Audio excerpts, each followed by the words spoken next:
the whole film is really interspersed with these just moments of just absolute joy. Yeah. And like they dance a lot. The grandparents have a bit of a dance. The parents have a few dances. He's serenades her as their, I think it's like their big goodbye party. Like when, you know, the little boy makes it finally to the front of the class, and then they do a project like with this, you know. There's all these kind of moments of like just like, yeah, funny moments, but also moments of like joy. And I think that is so true to life, that you can be absolutely in the trenches and something beautiful happens, or, you know, you remember that you're around your family who you love or something. I think that's what makes this film so easy to watch and so enjoyable, because he's nailed it. He's got the pacing. It doesn't do a disservice to Irish people of just being like, these were the troubles and all they had was troubles. It's, you know? But I think that probably comes with the perspective of someone who lived through it, but lived through it through the eyes of a child, right? Mm-hmm. And I think, you know, he has a very particular perspective on it.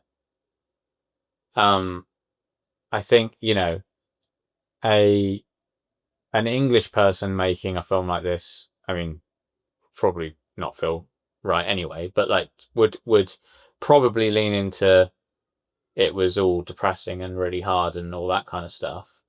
Maybe someone who lived through it as an adult would have another perspective on it, than more complicated.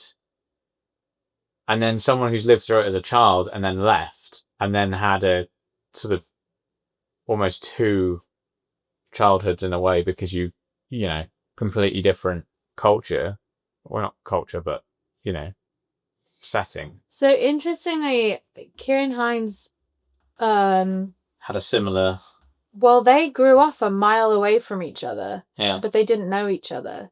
And they were like 7 years apart, but they both ended up moving to the UK around the same time, and they both ended up going to RADA, I think. So like they were kind of ships in the night. But I reckon that must have been like, there must have been some very interesting conversations between them in pre-production and on set, because obviously Kenneth was 8, I think, 8 or 9.